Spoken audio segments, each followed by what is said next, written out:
Hi guys, இன்றைக்கி ஒரு 20 questions பார்ப்போம் வாங்க. மொதல் கொஸ்டின், இந்திர விழா எத்தனை நாட்கள் நடைபெறும்? இந்திர விழா எத்தனை நாட்கள் நடைபெறும்? இதுக்கு ஆன்சர் என்னன்னு பார்த்தீங்கன்னா 28 நாட்கள் நடைபெறும் இந்திர விழா. ஓகேவா? பெரிய புராணம் எத்தனை காண்டங்களை கொண்டுள்ளது? பெரிய புராணம் எத்தனை காண்டங்களை கொண்டுள்ளது? எத்தனைன்னு பார்த்தீங்கன்னா 2 காண்டங்களை கொண்டுள்ளது.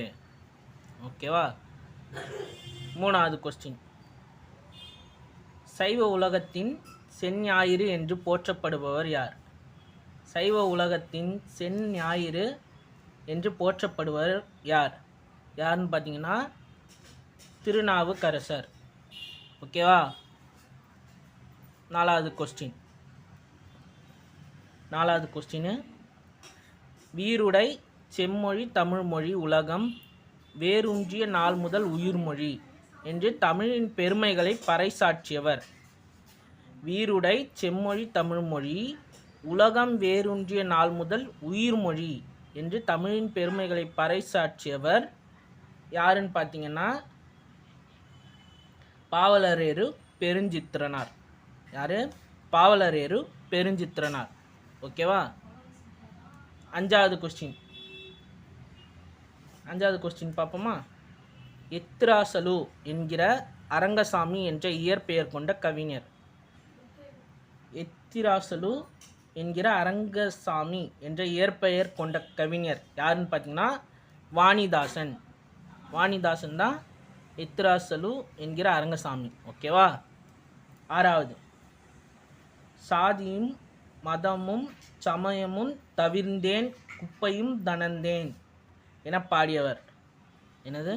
சாதியும் மதமும் சமயமும் தவிர்ந்தேன் குப்பையும் தனந்தேன் என பாடியவர் யாருன்னு கேட்டிங்கன்னா வள்ளலார். ஓகேவா? வள்ளலார் தான் அப்படி பாடியிருக்காரு. ஓகே, ஏழாவது கொஸ்டின், உவேசாவின் தமிழ் பணியை பாராட்டிய மேலை நாட்டவர்.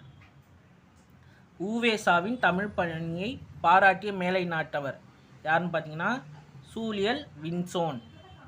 சூலியல் வின்சோன்றவர் தான் உவேசாவை அப்படி பாராட்டி சொல்லியிருக்காரு. ஓகேவா? எட்டாவது,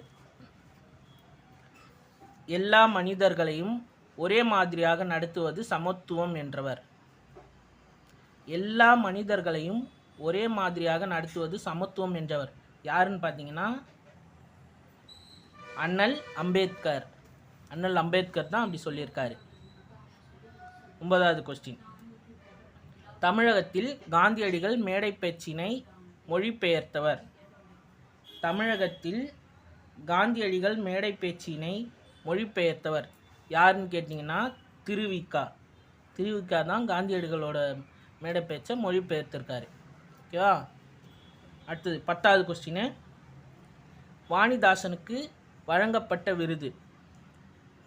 வாணிதாசனுக்கு வழங்கப்பட்ட விருது என்னன்னு கேட்குறாங்க. என்னன்னா செவாலியர் விருது. ஓகேவா? செவாலியர் விருது தான் வாணிதாசனுக்கு வழங்கப்பட்டிருக்கு. 11வது கொஸ்டின், ராணி மங்கம்மாள் கட்டிய அன்னச்சத்திரம் உள்ள இடம். ராணி மங்கம்மாள் கட்டிய அன்னச்சத்திரம் உள்ள இடம் எதுன்னு பார்த்தீங்கன்னா மதுரை. மதுரையில் தான் ராணி மங்கம்மாள் கட்டிய அன்னச்சத்திரம் இருக்குது. ஓகேவா?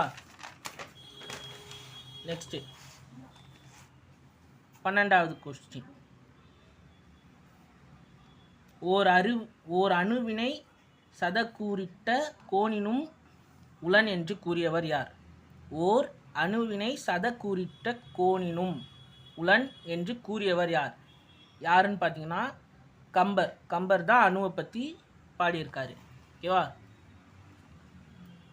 ஓகே, 13வது கொஸ்டின், இதை நல்லா பாருங்கள். இதுலேருந்து இன்னொரு கொஸ்டினும் வர வாய்ப்பு இருக்குது. இந்தியாவின் தேசிய பங்கு வீதம். இந்தியாவின் தேசிய பங்கு வீதம் இந்நூலுக்குரியவர் மூச்சை விட்டு சென்ற நாள். ஓகேவா? இந்நூலுக்குரியவர் செத்த நாள் எது அப்படின்னு கேட்குறாங்க. எதுன்னு பார்த்தீங்கன்னா டி 1956 டிசம்பர் 6. 1956 டிசம்பர் 6. ஓகே, இதில் என்ன கேட்டிருக்காங்க? இந்தியாவின் தேசிய பங்கு வீதம் இந்நூலுக்குரியவர் மூச்சை விட்டு சென்ற நாள். ஓகேவா? இது இந்த நூலோட ஆசிரியர் யாராக இருக்கும் அப்போது சொல்லுங்கள். யாருன்னு பார்த்தீங்கன்னா அம்பேத்கர். அம்பேத்கர் தான் இந்த நூலோட ஆசிரியர். அவர் தான் இந்த டேட்டில் இறந்திருக்கார். ஓகேவா? 14வது கொஸ்டின். இரட்டை கிளவி போல் இணைந்தே வாழுங்கள், பிரிந்தால் பொருள் இல்லை என்று கூறியவர் யார்? இரட்டை கிளவி போல் இணைந்தே வாழுங்கள், பிரிந்தால் பொருள் இல்லை என்று கூறியவர் யாருன்னு பார்த்தீங்கன்னா சுரதா.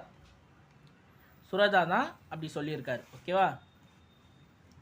அடுத்தது 15வது கொஸ்டின். 15வது கொஸ்டின்.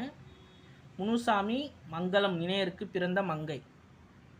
முனுசாமி மங்களம் இணையருக்கு பிறந்த மங்கை யாருன்னு பார்த்தீங்கன்னா தில்லையாடி வள்ளியம்மை. தில்லையாடி வள்ளியம்மை அவங்க 2 பேருக்கு பிறந்த பொண்ணு யாருன்னு பார்த்தீங்கன்னா தில்லையாடி வள்ளியம்மை தான். ஓகேவா? 16வது கொஸ்டின். ஆனந்த விகடன் இதழில் தம் வாழ்க்கை வரலாற்றை தொடராக எழுதியவர். ஆனந்த விகடன் இதழில் தம் வாழ்க்கை வரலாற்றை தொடராக எழுதியவர் யாருன்னு பார்த்தீங்கன்னா உவே சா. ஓகேவா? உவே சாமிநாதன். அவர் தான் ஆனந்த விகடனில் அவரோட வாழ்க்கை வரலாற்றை எழுதியிருக்காரு. ஓகேவா? நெக்ஸ்ட்.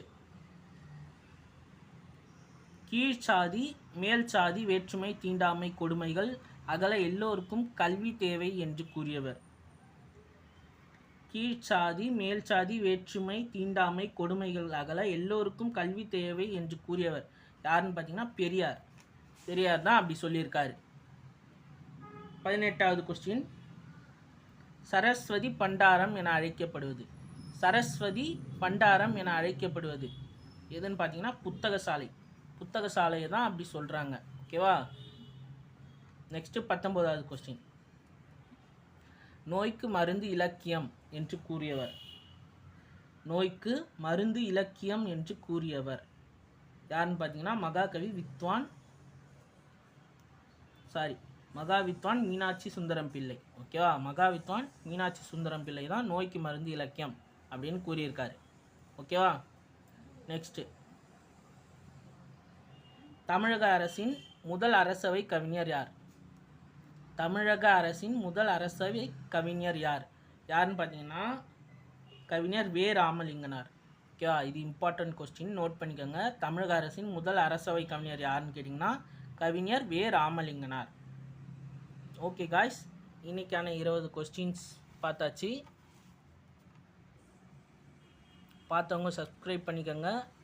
நாளைக்கு இன்னொரு 20 ரேண்டம் கொஸ்டின்ஸில் மீட் பண்ணலாம். தேங்க்ஸ் ஃபார் வாட்சிங் காய்ஸ். தேங்க்யூ.